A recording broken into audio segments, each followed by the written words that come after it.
Bună dimineața! Ne luăm rămas bun de la Sfânta Ana. Mergem mai departe spre Mănăstirea Sfântul Pavel. Avem de mers pe jos un kilometru, o oră am vrut să zic.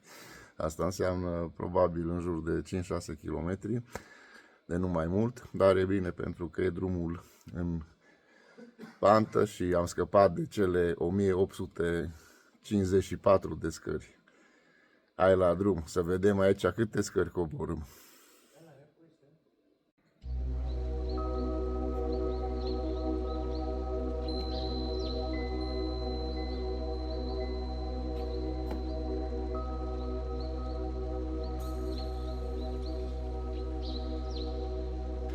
Și iată, ne porniți la drum spre Mănăstirea Sfântul Pavel.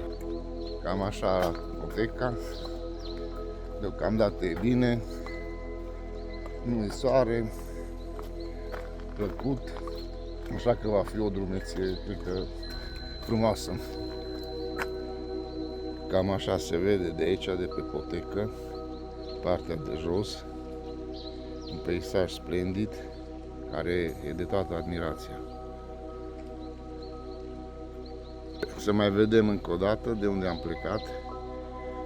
Ce frumos se vede Sfânta Ana, iar în partea mai jos sunt chirii.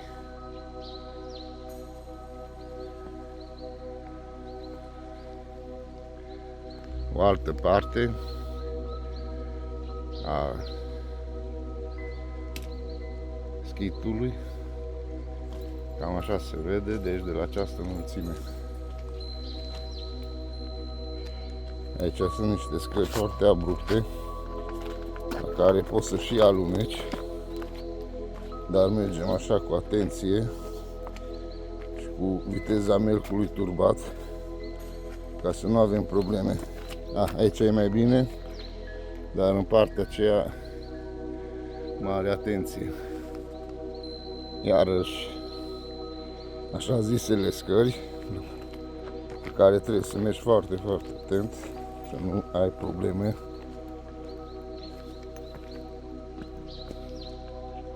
Deci în partea de jos, care pare aproape, dar e foarte departe, se numește Schitul Nou, Neoschitus. Noi cred că vom continua pe acea cărare care se vede spre Mănăstirea Sfântul Pavel. Iată și o embarcațiune. Ne continuăm drumul. Asta e un antrenament foarte bun pentru gambe. Cred că când o să ajung acasă o să am o fibră de... Doamne ajută! Tanasie Atonitul, care a întemeiat Mănăstirea Marea Lavră în anul 960 și puțin. După aceea s-a înființat Mănăstirea Sfântul Pavel, iarăși pe la anul 1000 și puțin. Cei doi părinți nu știau cum să împartă teritoriul între cele două mănăstiri. Și se spune că s-au vorbit între ei ca la ora 12 noapte să plece amândoi, de la fiecare de la mănăstirea sa, și unde se vor întâlni, acolo vor pune hotarul.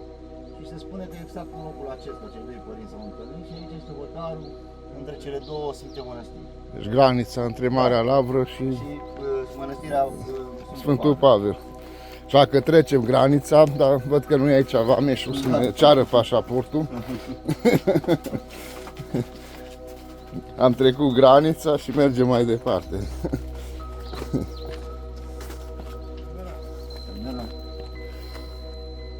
Un alt peisaj frumos. De fapt aici ce peisaj este care nu e toate. Unul e mai frumos decât celălalt.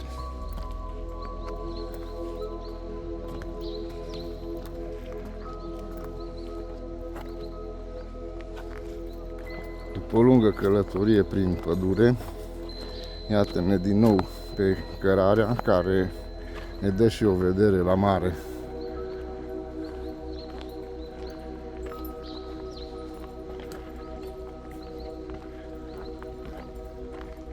Destul de bune sunt potecile, se poate merge lejer, din loc în loc. Mai sunt zone unde trebuie să fii atent să nu aluneci. Oricum, apa deja începe să curgă, transpirația, dar e bine că e umbră și nu e așa cald. Cu toate că suntem în luna iulie, de sfârșit, mai exact 29 iulie. În anul Domnului 2025, să fie mai clar și specificată data.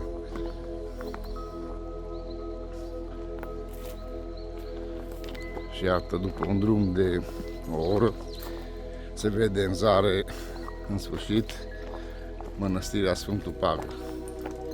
Dar de aici pare aproape, mai avem.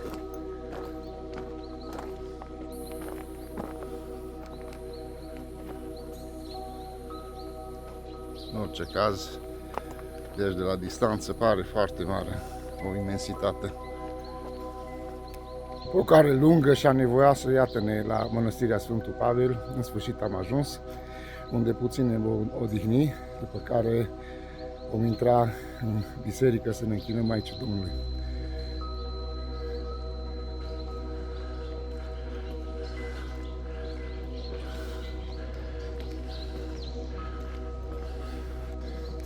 Cam așa se vede de aici, dintr-un foișor, pe cărarea aceea am venit noi.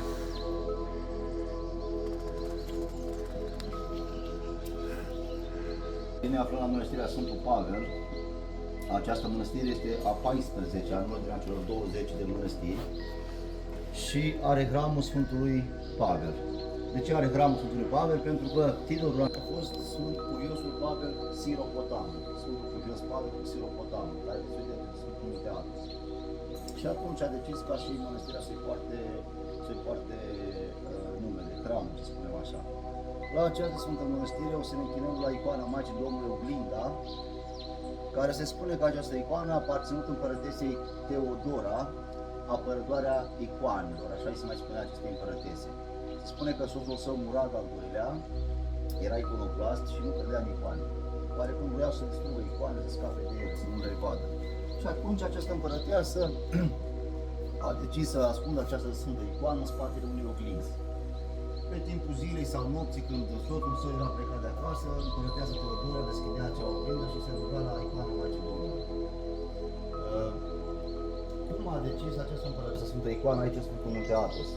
Se spune că Maica Domnului din această icoană i-a vorbit în vis acelei împărătești, spunându-se să trimite icoana în Sfântul Munte Athos, pentru că la un moment dat soțul său o va descoperi și o va distruge.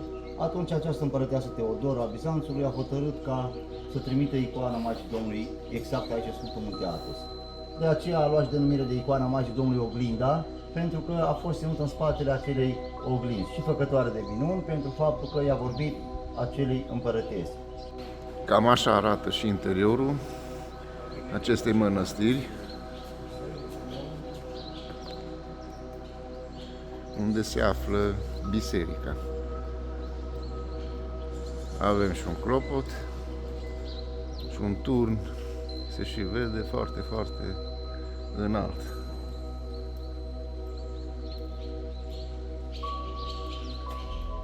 Dar în spate, întăritură, probabil să nu cadă pământul.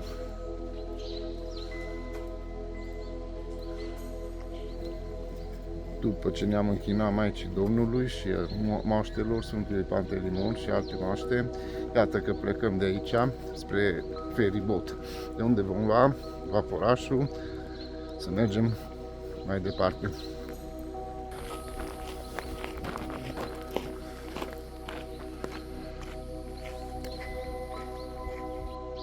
În locul unde va acosta vaporașul, trebuie să mai așteptăm un pic și nu un plic și vom merge în continuare pe această cale maritimă până la Dafne, mi se pare, unde acolo vom coborî. Și iată ce frumos ajunge și nava. Sunt o grămadă, văd că, de microbuze care, nu știu, probabil doar unul sau câteva vor coborî. Cum lasă jos rampa. Frumos, lin, așa, da. Interesant. Ies microbuzul.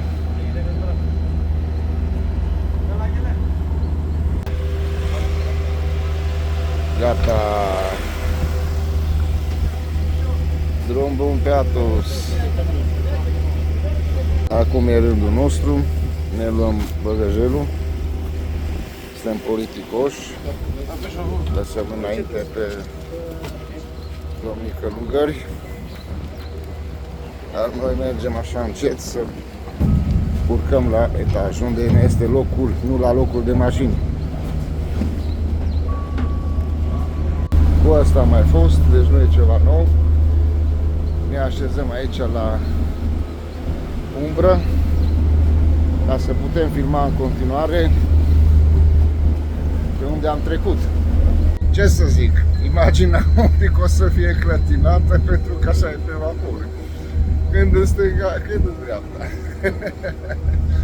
Nu avem stabilitate ca pe uscat. Asta este. Gata, dăm manșalier și plecăm. Bine, nu e camion, știu, nu știu cum se numește, datul cu spatele nautică, dar eu așa îi zic, cu manșalier. Hai că am venit un pic mai în față, să fiu chiar aici, în fața mea am niște butaie, dar oricum priveliștea, panorama e alta. Exceptând aceste butaie, nu știu, cu apă sau cu ce-o fi, totuși panorama e alta, se vede altcumva. Iată Sfântul Pavel, de unde am venit. Am avut ce merge și de acolo până aici, nu știu, cred că am mers o jumătate de oră, 15 minute, 20, nu știu, dar e distanță. Nici lângă butoaie nu a fost prea bine, așa că am ales o alt loc, pentru că locuri sunt destule, să și vedem, nu ne înghesuim, așa că avem timp să admirăm frumosul peisaj care îl vedem pe muntele Atos. Drumul de întoarcere spre portul Dafne e același, așa că mă opresc aici deocamdată și vom vedea de la Dafne încolo spre Vatopedu cam ce va fi nou, ce vom face, ce se va întâmpla. Aici este același lucru, așa că cât de curând vom vedea drumul spre Vatoped.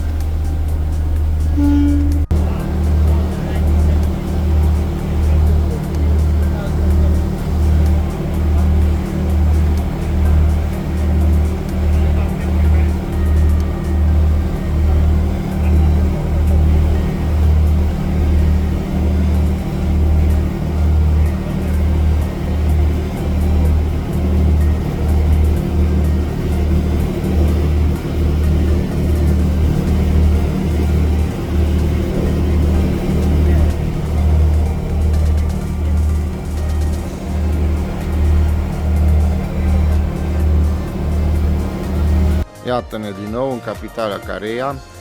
Aici vom vizita mănăstirea Protaton, după care vom pleca mai departe la Vatopedu. Aici am mai fost, dar nu am vizitat pentru că am așteptat autobuzul, așa că azi e zi de vizitat doar pentru Protaton, după care mâine vom vizita mănăstirea Sfântul Andrei și Cutrumuș. Cu acest microbuz vom merge la Vatopedu, o mănăstire care în limba greacă Vato înseamnă tufă și Pedu copil, adică copilul de sub tufă. De ce se numește așa? Pentru că mergând cu corabia pe mare, băiatul unui împărat, nava a naufragiat, iar el a căzut în mare și o femeie l-a luat din apele mării și l-a dus în locul în care acum este mănăstirea Vartopedu și l-a lăsat acolo sub o tufă, unde a fost găsit. De aceea se și zice copilul de sub tufă. Munte Athos. Acest schid a fost făcut de către niște monași ruși, dar după cum știm, majoritatea monahilor de Sfântul Munte Athos s-au retras către mănăstirea Rusigol, către un rang mai înalt, să spunem așa. Acest schid a rămas pustit, după care a înflorit cu un rând de monahi greci, care și în ziua de astăzi la fel sunt părinți greci. Acum este schid grecesc și aparține de mănăstirea Pantocrator. Se spune mănăstirii Pantocrator. Da, dar prima a fost a rușă. Nu a fost tot a Pantocrator, dar erau ruși aici. Erau schid condus de ruși. Bun. Da.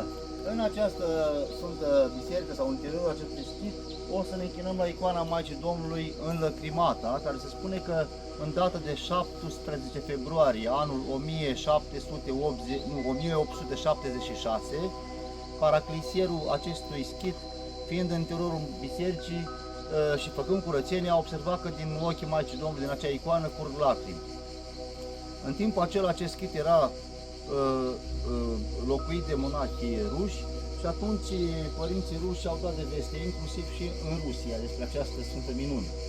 Atunci, Alexandru al II-lea, fiind conducătorul Rusiei, a venit personal aici în Sfântul Munte Athos, a luat această sfântă icoană și a purtat-o înaintea luptei la război care a fost între războiul ruso-turc, între anul 1777-1888.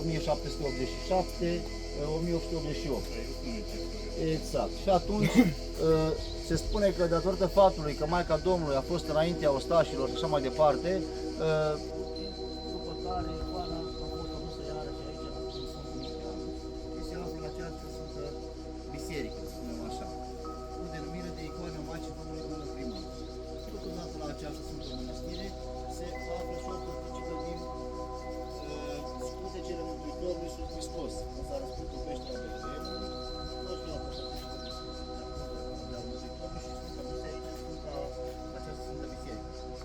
Aceste sfinte moaște, pe care Sfântul Nicolae și așa mai departe, și totodată aici se mai află și o părticică din lemnul Sfintei și Dumnezeieștii Cruci a Mântuitorului nostru Iisus Hristos. Asta este intrarea în schidul Sfântul Ilie. Avem un turn foarte înalt și partea de intrare în biserică.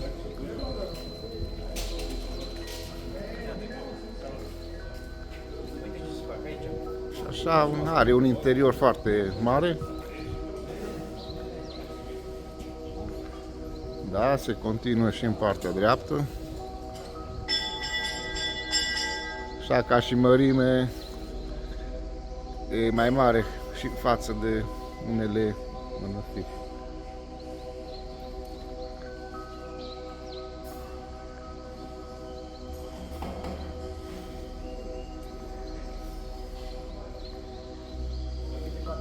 Dar aici ne vom închina la icoana făcătoare de minuni înlăcrimată.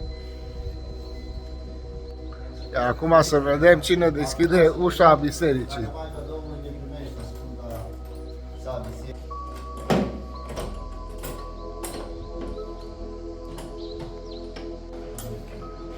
Hai să vedem, se deschide la Emil. Hai, Domnul. Păcate, nu se deschide. Hai să vedem.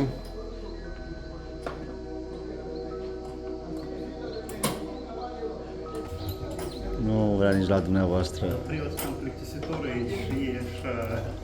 Vreți să încerc eu? Ia lăsați-mă pe mine. Rat, într-adevăr, se va deschide ușa.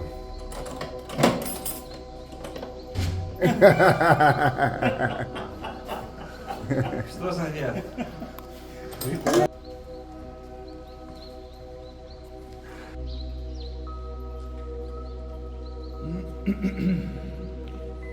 Înlăcrimată.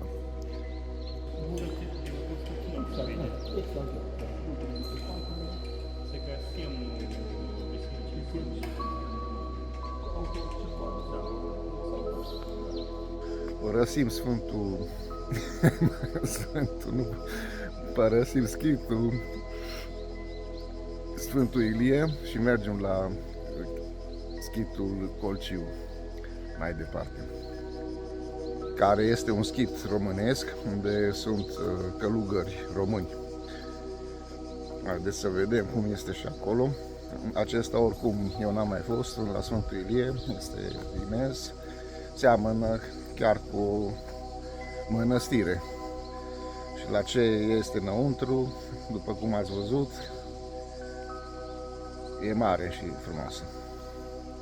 Suntem în schitul Colciu, hramul Sfântului Gheorghe. Aici a fost înmormântat Dionisie Colciu.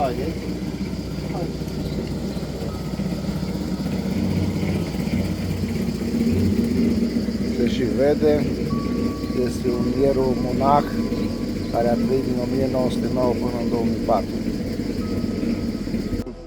Sfintei Mănăstiri și o să trecem pe lângă pivnița unde se află icoana Maicii Domnului înmulțitoare de ulei. Se spune că părinții la un moment dat au rămas fără ulei la această Sfântă Mănăstire. S-au rugat Maicii Domnului să le dea ulei, nu pentru hrana lor, doar să aibă să pună la candelele care ardeau în fața icoanelor.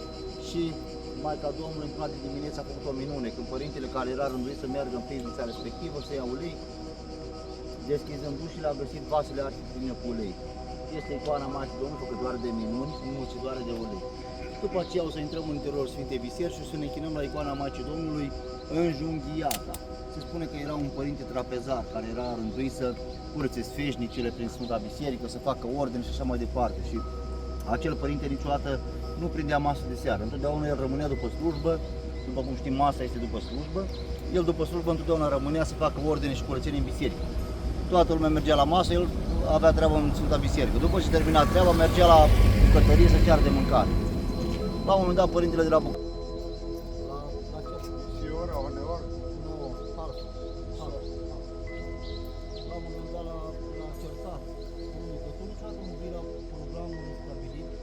Niciodată nu prind masa. Și în momentul acela, după ce a înjunghiat pe Maica Domnului, a căzut jos la pământ și a orbit pe loc. Stând 3 ani de zile în fața icoanei Maicii Domnului într-o strană, acest părinte s-a rugat Maicii Domnului să-i redea vederea. Între timp, Maica Domnului i-a vorbit părintelui Stareț după vremea respectivă, spunându-i că l-a iertat pe acest părinte, dar un singur lucru nu-i va ierta. Mâna cu care a făcut această nelegiuire, cu care a înjunghiat pe Maica Domnului, va rămâne neagră și neputrezită după ce va trece la Domnul.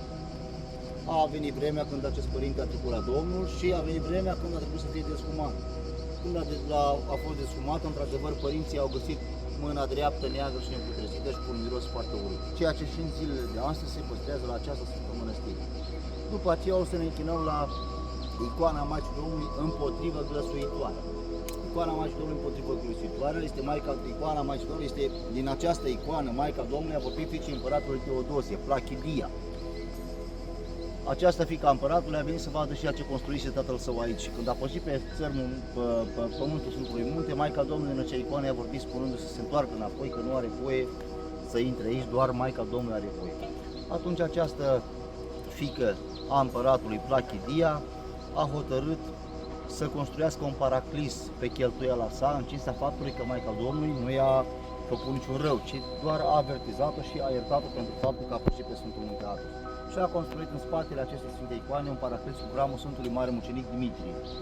După aceea o să ne închinăm la icoana Maicii Domnului Pantanasa, vindecătoare de cancer, care se spune că pe foarte multe persoane le-a curățat de această boală incurabilă, le-a vindecat.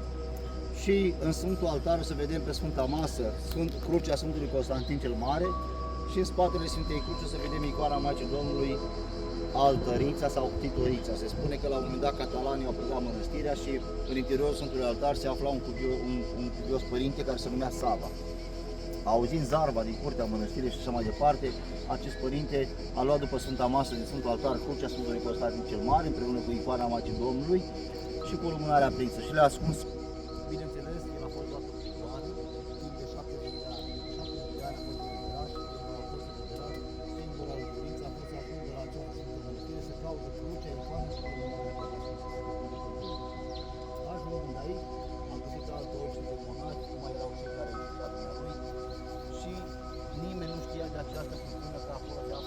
icoană și cu crucea. Venind aici, a descoperit locul unde se află fântâna, să facă ferit restul de piatră deasupra și au găsit crucea, icoana și lumânarea, inclusiv arzând. Că intrăm în mănăstirea Vatopedul, dar nu înainte de a vedea frumoși pești. Ia uitați ce pești mari și frumoși. Da, aici este intrarea. Am intrat.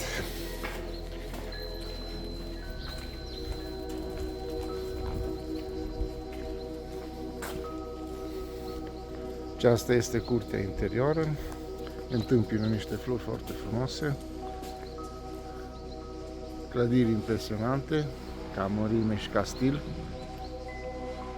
Deci o curte interioară foarte mare. De aici am urcat niște scări, unde se vede și mai bine imensitatea acestei mănăstiri, care se află pe locul 2 din muntele Athos, ca și mărime și ca și valoare. Și iată-ne la o chirasmă care constă într-un par de uzo, apă rece și bucățele de rahat dulce. Înainte de a intra în Sfânta Biserică, de a ne închina icoanelor făcătoare de minuni.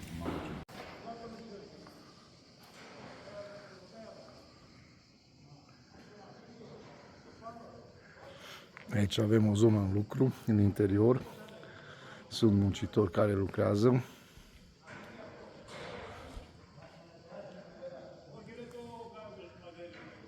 Cam asta este curtea interioară.